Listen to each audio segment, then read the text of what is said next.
is a big word because naps are really important. Everybody knows that babies and toddlers under the age of about 3 need to have daytime naps. And I'm just really quickly gonna go over why napping is super important for your little one. So depending on your child's age, they have to have a set amount of naps or kind of a ballpark of ideal nap hours each day to mean that they don't get overtired, because overtiredness is going to ruin bedtime and their nighttime sleep. Naps also mean that they get a chance for their brain to catch up with all of the development that they are experiencing in their awake hours. So when they're napping is when things like their memory is, short-term memory is transferred into long-term memory, their immune system is strengthened, new brain connections are made, like their brains are firing with all of the new things that they are learning and absorbing during their awake windows. So getting napping right is actually quite important to your child's growth and development, particularly their neurological development. But it's all very well and good to say get napping right, but how do you do that? And I guess that's the $1 million question.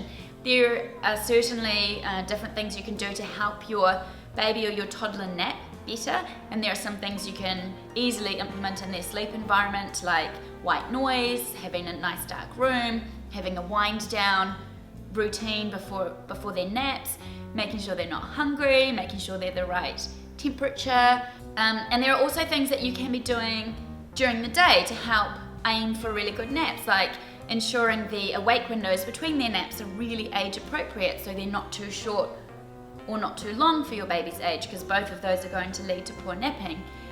Making sure your baby is in some kind of predictable nap pattern. Babies and children love predictability, and so having their naps happening at around the same time each day is a really good, easy way to give your child the best chance of napping well. For more information on everything to do with naps, we have a ton of articles and resources for you on our website, so make sure you check them out and have a look at the other videos on our YouTube channel as well for lots of information about napping and every other aspect of baby and toddler sleep. With baby sleep right from 0 through to 4 years old, there are 3 main nap transitions, and a nap transition happens when your baby is dropping a nap from 3 down to 2 or 2 down to 1, or eventually losing all of their naps.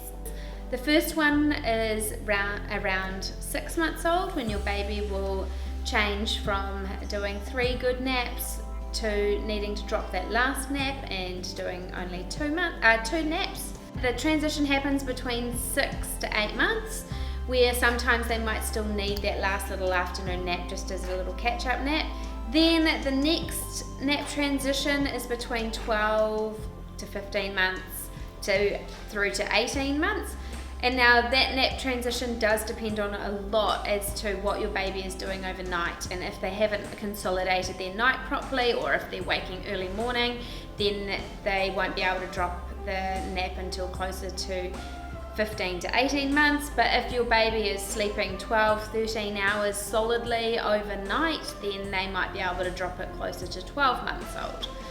So that's where the morning nap goes, and you're left with a good, decent lunchtime sleep. So the lunchtime nap is the last one to go. Now that happens between 2.5 years old to 3 years old, and that, again, you may need still a little bit of a catch-up nap sometime after, obviously between 3 years old anyway, if they're sick or if they haven't slept well at night.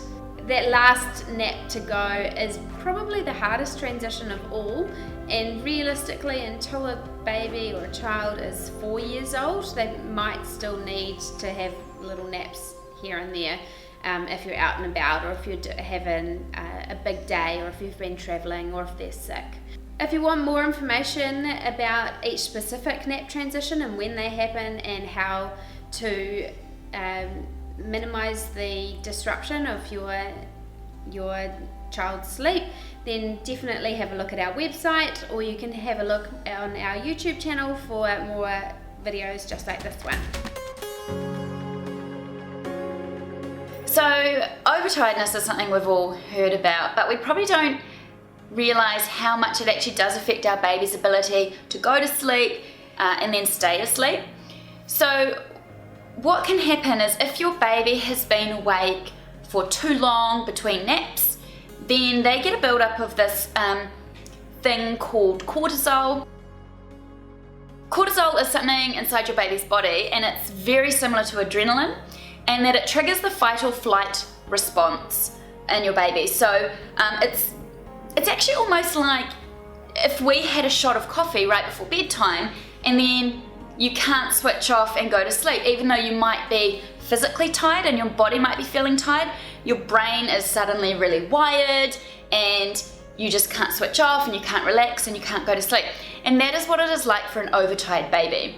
So logic absolutely does not hold true when it comes to overtiredness, in that we think if our baby or our toddler is overtired, surely they should more easily be able to fall asleep and sleep better because they're so tired, but it doesn't work like that. Because of the chemicals zooming around your baby's body going fight or flight, overtiredness, adrenaline, cortisol, and your baby can't switch off and go to sleep. Now, they're going to react to that by crying. If they're a toddler, they might react to that by having tantrums, having meltdowns. Older toddlers, I know my 2.5-year-old will start having meltdowns about the tiniest little thing. They're going to resist stuff, they're going to be lying on the floor having a kicking, screaming tantrum, and it seems so illogical, and that is a classic example of overtiredness. In a younger baby, they're probably just going to be crying, unable to be soothed. They might be sort of wanting to feed and sort of frantically feeding, especially if they're breastfed, because they're trying to get themselves to sleep, but then they're too tired to feed properly, and they might seem fussy and be pulling on and off. And this is very, very commonly associated with the witching hour, especially in younger babies, and that's usually due to a buildup of overtiredness throughout the day. So they have literally just had enough, and that baby needs to get to sleep pronto. It is really hard to get an overtired baby to sleep though, and often we get quite frustrated about it, and we try lots of different things, and it actually ends up overstimulating the baby, and then they're getting frustrated, and it exacerbates the entire situation. So the best way forward is to try and avoid overtiredness if you can in the first place, and to do that you need to work towards really age appropriate awake windows. And by that I mean your 8-week-old baby shouldn't be awake for 3 hours between naps, because that's way too long, and they're going to get really overtired and be difficult to settle to sleep for that nap. So making sure their awake windows are really spot on for their age is the best way to try and avoid overtiredness. Also making sure they're getting enough naps during the day. So if your baby is a chronic cat napper and only napping in short chunks throughout the day, then they're not getting the chance to have a longer, more restorative sleep, to take those cortisol levels, to knock those cortisol levels right back down. So they're going to be reaching the end of the day with this build-up of overtiredness, and so they're going to be cranky and hard to settle to sleep. So getting the awake windows right and getting them napping for the right amount of time is really going to help overtiredness. If your baby is overtired, certainly for a younger baby, the best thing you can do is get them to sleep however you can. We would recommend going into a very dark room, because humans are mammals, and mammals instinctively find the dark comforting and safe. Take them into a dark room, crank up the white noise. If your baby is crying, we suggest having the white noise louder than your baby's cries, so they focus on it, and babies can only focus on one thing at a time when they're very young, so hearing white noise triggers the calming response in their brain and they will stop crying. Crank up the white noise, tightly swaddle your baby if they're still swaddled so that they're not overtired and their arms are waving around. Rock them, feed them, do whatever you can to get your baby to sleep. The other problem with overtiredness is that because your baby's had all of these adrenaline, caffeine-y hormones running through their body, it can mean that the quality of their sleep is affected as well. So an overtired baby will probably only catnap because the cortisol is so high in their body that it's waking them up after one sleep cycle and they're not able to go back into another sleep cycle. They're probably going to wake 45 minutes after bedtime in the evening. That is a classic sign of overtiredness. They may wake more overnight because, again, the elevated cortisol levels are preventing them from going into a really deep restful sleep, because cortisol actually counteracts the effects of melatonin, which is the good sleep hormone. So we want that sleep hormone to sort of take over during the night, and it can't if cortisol levels are too high. It can also mean your baby is waking really early in the morning for the same reason, because of the elevated levels of this stress response in their bodies. So getting their awake times right, nap lengths right, trying to avoid overtiredness is your best bet, and we can help you with all of that through our sleep programs. I hope that's helped you understand overtiredness. Make sure you subscribe to our YouTube channel for more baby sleep tips and information. If your baby's sleep has suddenly got a lot worse, the first thing I would do would be wait a couple of days, and also look at the 48 hour period of before it suddenly got worse. Like, is there anything that is just slightly amiss, or is there anything that indicates that there is a reason why your baby's sleep has gotten a lot worse? Often, I know certainly often in my children, I can look at the 24-hour period before they started sleeping a lot worse and go, oh yeah, so maybe she was a bit off here, or she was a bit grizzly, and things like that. And then often for me it is that they are sick, but it takes a little while for that to sort of present itself as the actual sickness, and the first thing that can be affected is their sleep. Wait a couple of days to a week to see if there's anything actually going on. Secondly, people will often think that it's teething. Now teething, people can fall into the trap of thinking that it's teething if their baby's sleep is a lot worse around 3 to 4 months old, because that's at the same age where babies developmentally start getting ready for solids, and they'll put things in their mouth, they'll start mouthing things, they'll start tasting things with their tongue and their mouth, because that is them getting ready for solids.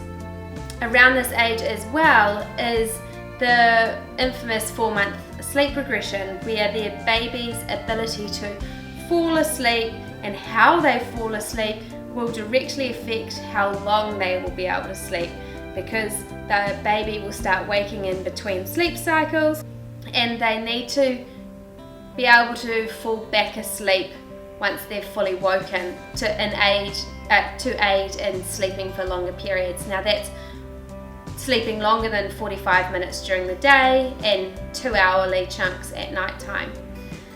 So if your baby has started suddenly just catnapping through the day and waking 2-hourly at night, it might be time to start looking at the way that the baby is going to sleep, and if you are actually actively doing something that needs to be replicated every 2 hours at night, then it's time to start looking at your baby's ability to go to sleep and maybe tweak that.